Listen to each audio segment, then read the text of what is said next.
오늘 제가 이제 새로운 컨텐츠 당신의 사연을 말해봐.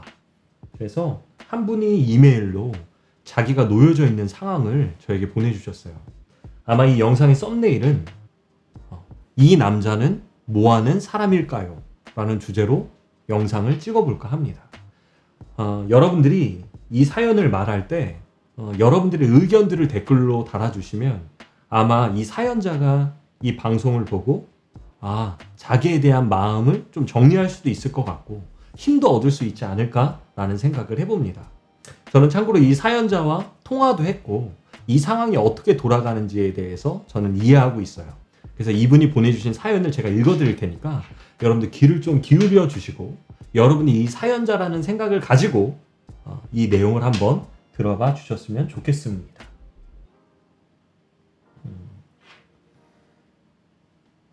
저는 혼자 딸을 키우고 살고 있는 돌싱입니다. 그러니까 이분은요 돌싱 여자예요. 그래서 혼자 딸을 키우고 있어요. 몇 달 전에 연애를 시작했어요. 이 사람도 이혼남입니다. 그러니까 몇 달 전부터 연애를 시작했는데 이 만나고 있는 이 사람도 이혼남이었던 거죠. 그러니까 자기도 돌싱, 이 사람도 이혼한 사람. 그런데 이 사람의 딸을 전처가 키웁니다. 2주에 한 번씩 딸을 만나러 가는데 그때마다 전처가 함께 시간을 보내요. 그러니까 2주마다 한 번씩 딸 때문에 내려가나 봐요. 어디를 보러. 그런데 딸을 만나러 간다라고 이제 말을 했나 보죠. 그리고 전처와 함께 시간을 보낸대요.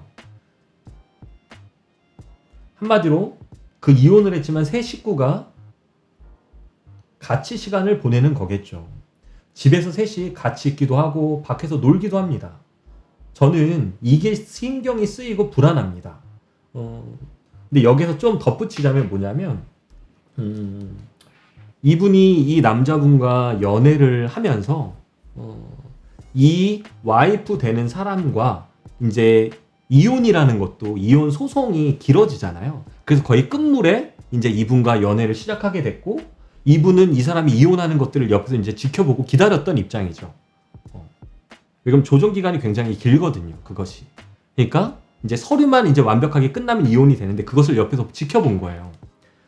그러니까 2주마다 한 번씩 내려가고 이것들을 옆에서 보면서 굉장히 좀 불안해 하셨던 것 같아요. 하지만 아이가 부모의 이혼을 몰라서라고 하니, 그러니까 이 남자는 아이는 내 아이가 이혼한 걸 아직 몰라. 그러니까 나이가 좀 어린가 봐요. 이혼을 몰라서라고 하니 못하게 할 수 없죠. 이 남자는 대신 저에게 전처를 만나는 동안 나랑 커플링을 마친 것들을 꼭 낄 거고 그리고 같이 차를 타야 할 때도 자기는 아이랑 타니까 뒷좌석에 있을 거야. 그러니까 걱정하지 마. 이렇게 여러 번 이야기를 한 거예요. 그 전부터. 그럼 서운함을 이 사연자분이 이야기를 하셨고 이 남자도 그것들에 대해서 오케이 알았어. 그럼 내가 너가 원하면 불안하지 않게 해줄게. 이때까지 너무 좋았죠. 왜? 반지도 이제 큰 의미가 있겠죠. 그래서 자기 아이랑 뒷좌석에만 있는다고 했지만 그게 거짓말이었다라는 걸 알게 됐습니다. 커플링도 빼고 만나고 혼자 아이 키우고 살게 된 전처가 불쌍하다며 선물을 챙기기도 하고요. 이걸 어떻게 알았냐면 제 친구가 그들의 만남을 목격하게 됐고 이게 우연일지 모르겠지만 저와 사귀는 그 남자친구가 어떻게 행동하는지를 그리고 너무 놀래서 사진을 찍어서 저한테 보내줬습니다.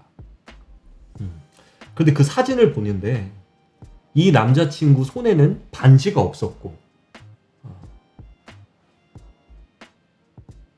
이것을 보고 하늘이 무너지는 것 같았지만 생각했습니다.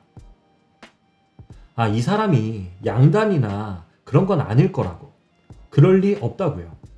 제가 너무 불안하고 예민하게 구니까 이런 사소한 걸 거짓말하게 됐다라고 생각을 했어요. 그러니까 이 사람이 와이프를 만날 때마다 반지도 빼고 걱정 안 시키려고 뒷자리에 앉은다라고 했는데 그날 운전도 대신 해주고 그러니까 이런 것들을 본 거예요. 우연찮게. 그러니까 이분은 되게 속상한 거지. 아, 그래서 이분이 생각했대요. 아, 내가 불안해하고 예민하니까 사소한 거짓말 하게 된 거야. 생각을 하고 저녁 때 만날 때까지 참았죠. 그래서 저녁 때 이 사람과 이 부분에 대해서 이야기를 했습니다. 내가 그런 거짓말을 하게 해서 미안하다. 앞으로 내가 이런 것들로 불안해하지도 않을 테니까 솔직히 좀 말해달라. 앞으로는 거짓말하지 말아달라. 앞으로 속이지 말아달라 라고 했는데 그 사람은 끝까지 거짓말을 하더라고요. 아닌데? 나 반지도 끼고 옆에 안 앉았는데? 아무것도 안 했는데? 계속. 그래서 그 사진을 보여주고 나서야 그래 미안해 시인을 했습니다.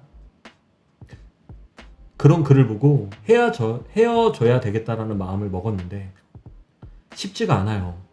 이 남자는 저를 사랑하긴 한 걸까요? 라고 글이 왔습니다.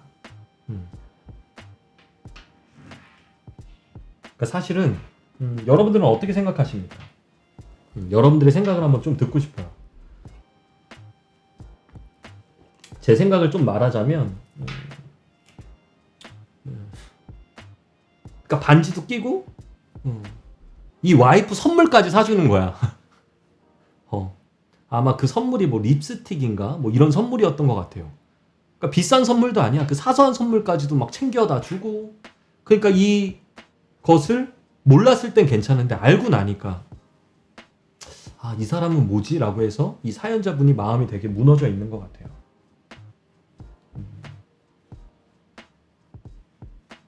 이제 많은 분들이 신뢰가 무너지는 것 같다. 다 뻥이야. 시간이 아깝다.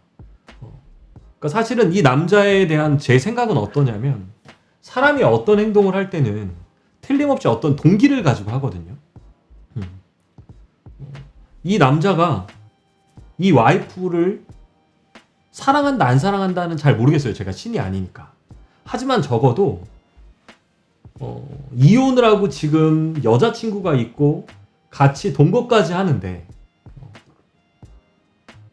그리고 이분이 아이 때문에 어쩔 수 없다라고 해서 보내주는데 이렇게 거짓말을 하고 돌아와서 끝까지 거짓말을 했다라는 것 자체가 전 이해가 잘 안 돼요. 사실.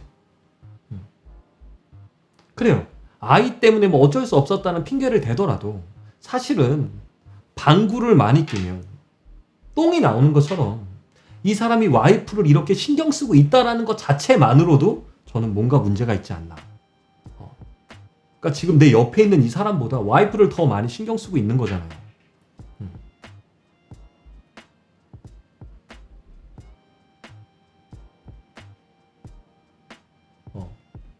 그러니까 그렇게 가다 보면 지금 뭐 이 와이프랑 어떤 것들이 없다고 하더라도 앞으로 시간 속에서 어떻게 펼쳐질지를 모르는 것이고 이 사연자님은 그것을 계속 불안해하면서 이 관계를 유지해 나가야 된다는 거죠.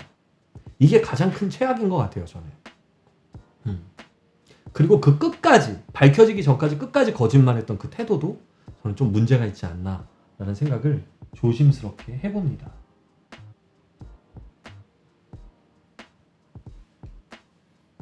아이를 핑계대는 것 같다. 저도 이렇게 생각해요. 아이를 핑계대고 사실은 이 와이프랑도 그런 관계를 유지하고 싶고 하지만 마음으로 이 사연자님도 만나고 싶고 그게 아닌가.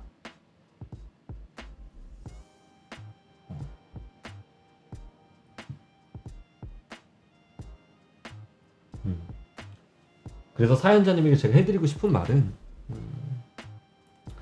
사실 저는 이 이후의 이야기들도 저한테 이제 통화를 통해서 제가 들었어요. 뭐냐면 이 사람이 적반하장으로 이제 막 자기 서운한 것들을 막 표현하고 빨리빨리 무언가에 대해서 막 원망함도 있고 화낸대요. 이 사연자분에게. 이 사연자분은 이제 마음이 아프니까 어떻게 해야 될지를 모르죠. 뭐 원망함도 있을 거고 화남도 있을 거고 자기가 이 정도로 에너지를 쓰고 마음을 썼는데 이거에 대한 보상감도 있을 텐데 제가 좀 해드리고 싶은 말은 똥이라는 게 무서워서 피하는 게 아니잖아요. 더러워서 피하지. 그리고 이 사람에게 원망함이나 이런 것들이 있는 건 사실은 사람은 심은 대로 거둬요. 심은 대로 거두게 되어 있습니다. 뭐를 어떻게 심었는지 저는 잘 모르지만 틀림없이 이 남자는 이 심은 것들에 대해서 틀림없이 어떤 열매를 먹게 될 거예요. 그러니까 본인이 어떻게 막 마음 졸이거나 이런 것들을 조금 어렵겠지만 내려놓으시고 이 관계를 끝났다에 더 집중하시면 저는 조금은 해답이 있지 않을까 라는 생각을 해봅니다. 이 영상을 보시는 분들도 댓글로 여러분들의 의견을 달아주시면 아주 큰 힘이 되지 않을까라는 생각을 해봅니다. 이상 마크초였습니다.